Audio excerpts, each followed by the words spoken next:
It is my honor to congratulate this year's graduating students, completers, and achievers. Commitments Day is a very special time to witness the school's finest traditions and activities that are designed to recognize the hard work, contribution made by students like you. Diba? A momentous event, a milestone for the life of all of the graduates. The very distinct moment of receiving your diploma, your medal, or any are finally realized. It is the prize you get after years of dedication.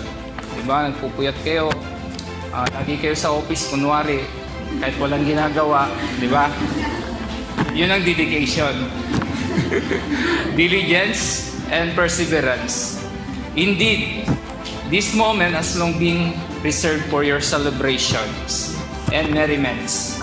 Your graduation symbolizes your triumph in hurling all obstacles that lead you into the stage. The theme, pakibasa.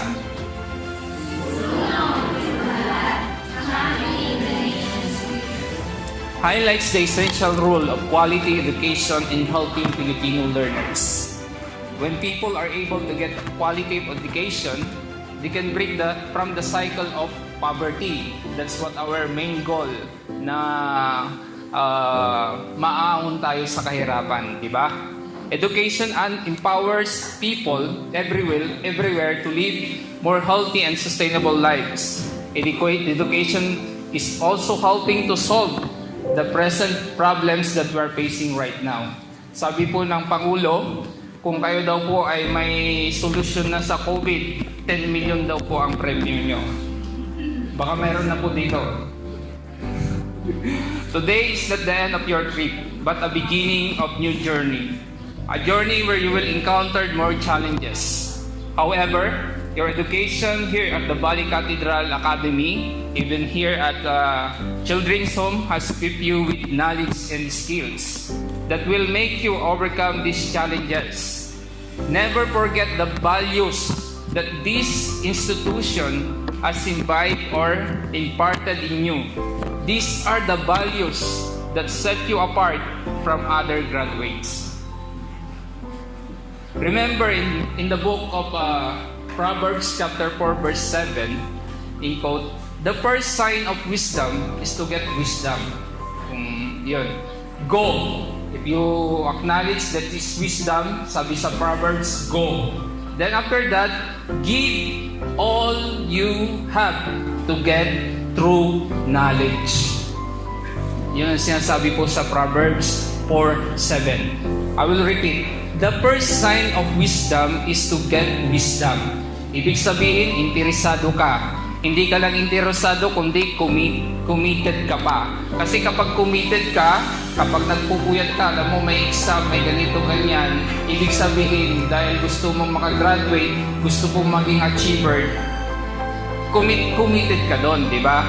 Then, sabi niya doon, go, give all you have to get true knowledge.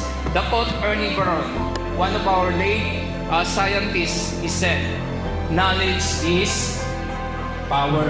In the Bible, in addition of what I read, true knowledge is power.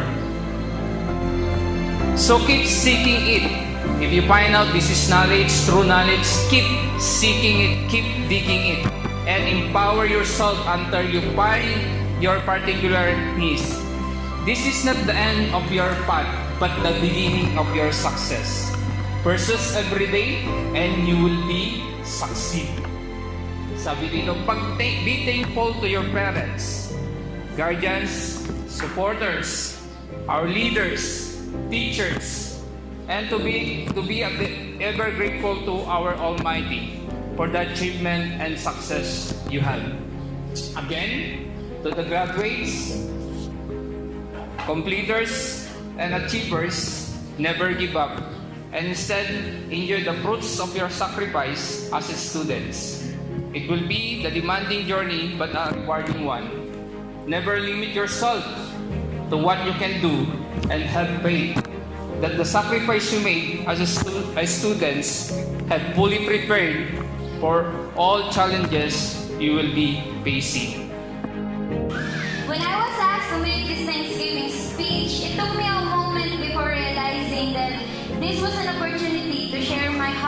the past 14 years I have been in this home in behalf of the other children. The first thing I had in mind was that it would take a long while to make this speech because of all the people. I mean, all the people in this home that we could be grateful for too. But then I thought, no matter how long a speech is, as long as I could say the things that they deserve to hear, it won't matter. So I started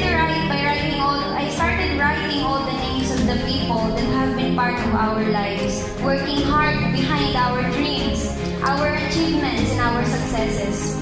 Over the years, if we look back, God has put all of us in this place together, bringing in people from all over the world and all over the country, making us into one big family.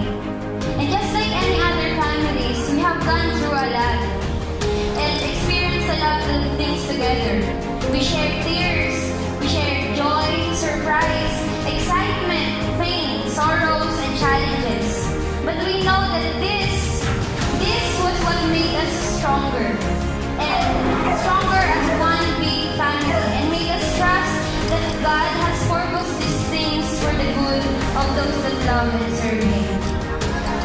This time, let us all pause, let's all stop and look back, see what God had done in each of our lives, and take our time to utter a word of thanks for His goodness and faithfulness. 14 years ago, a majority of this batch of students were brought to this home. All we ever knew were our own backgrounds and experiences before being brought here. We had our own stories of how we were rescued, the hows and whys of being together. Back then, we know nothing of what we know now, and admit it or not, this is where we grew up. This is where we learned a lot about ourselves. This is where we learned about life and about the people around us. This was our home sweet home. It still is and always will be. Now, we all know that a home consists of parents, children, and maybe a little number of pets. Since we live in a home, we will not forget the people that God used to stand up as parents in place of our real parents. I remember when I was in grade school, new classmates would always get to the point of conversation where the names of parents would be asked. And they would ask me and the other kids from the home. They would ask, so who's your mom? Who's your dad? And then we would look at each other and just smile as if saying, you know, it's quite complicated if we would tell you all the names of our parents, knowing that we have the same names of the parents taking good care of us. So, tonight or this afternoon, I would like to take this time to thank those people whom we called parents. We called staff, we called ates, we called kuyas, and go through their names as if saying the names of our parents out loud. You have a place in our hearts that any other parent would fill. We may not say this much, but in behalf of the children in my batch, we thank you from the bottom of our hearts. First and foremost, our former leaders, whom God used firsthand to make this ministry possible. To Mami Zelmas, we all know her, and Papa Pete.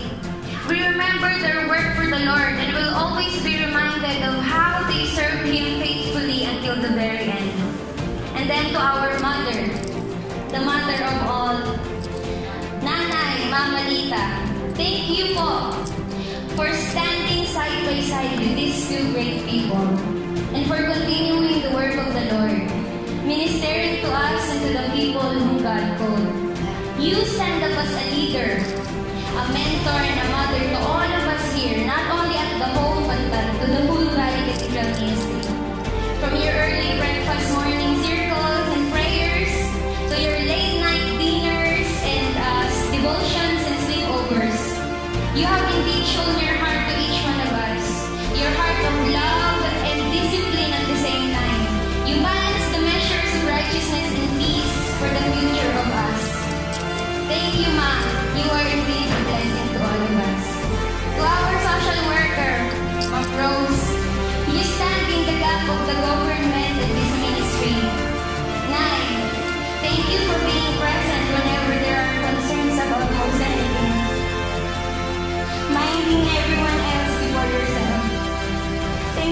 for being another ate to us, understanding us in so many ways.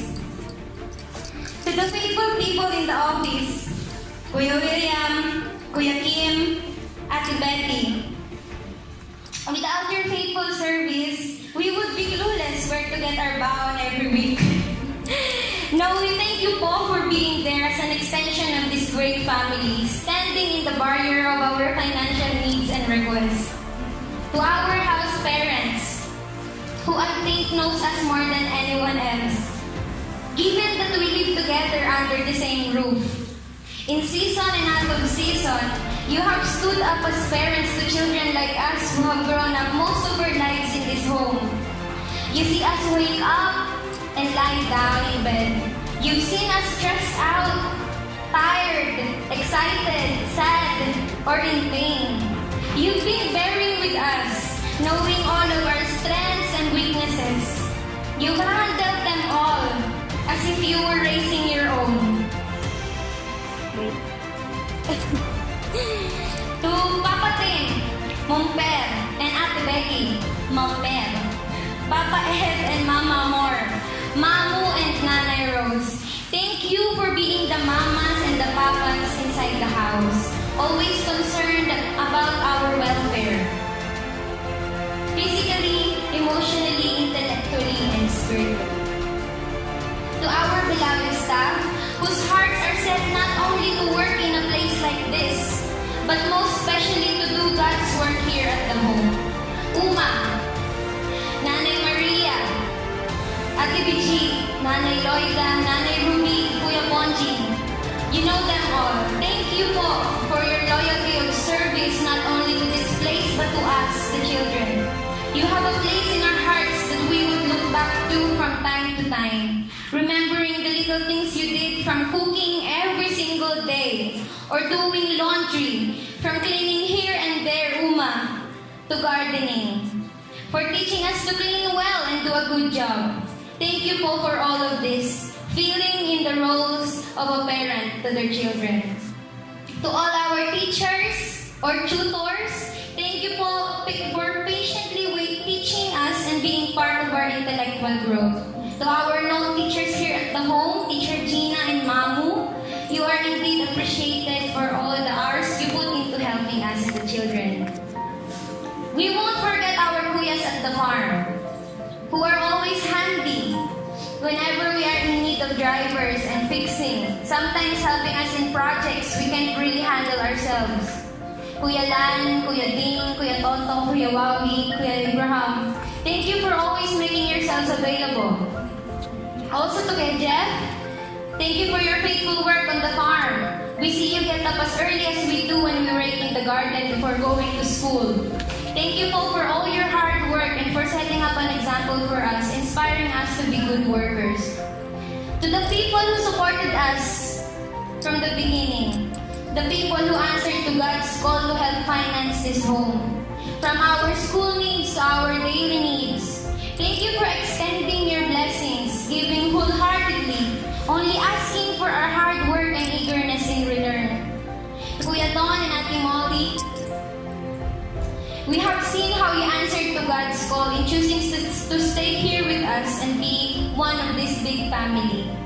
Thank you for your endless support, for believing in us and making us feel home whenever you invite us over at your house for movies and popcorn. To our sponsors all over the world who give out their hearts, thank you for sharing your blessings and continuing to do the work of the Lord in us through you. May the Lord bless you through and through. And to all the people who have been part of this family, those who invested their time, years, effort, and money to help this home and the kids to grow up and become what God intends us to be.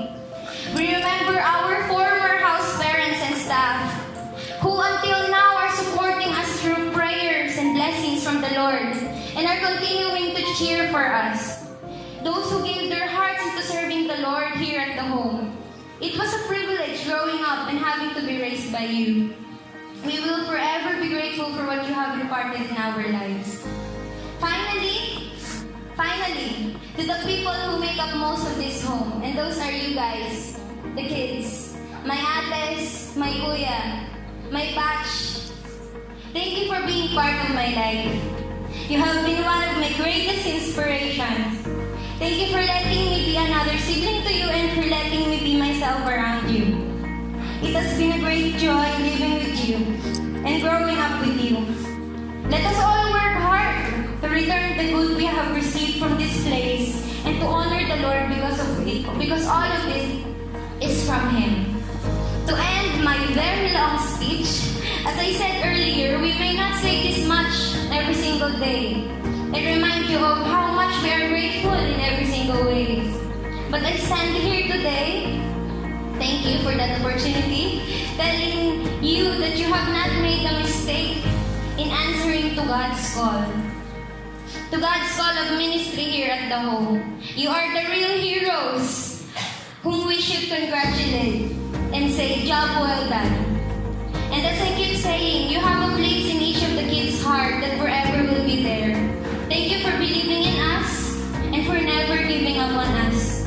For the next few years, there will be children rising up to be great leaders and winners of life. Thanks to you, it's all because of you. Without your heart of service, faithfulness, patience, and love for us, we won't get this far. And for the next few years, we will be going out and we will be saying, I'm proud to have lived and grew up in the Valley Cathedral of Lenson. God has really been good to all of us, and all the glory be to Him.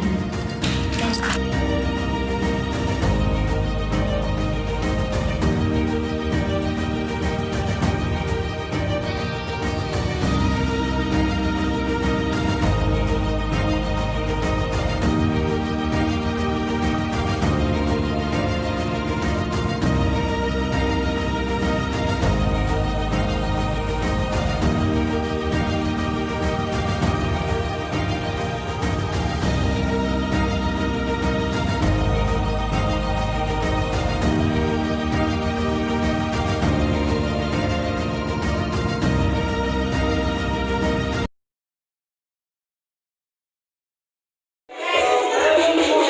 Wait lang, may carrots pa ako. Isama mo to, baka mamaya may...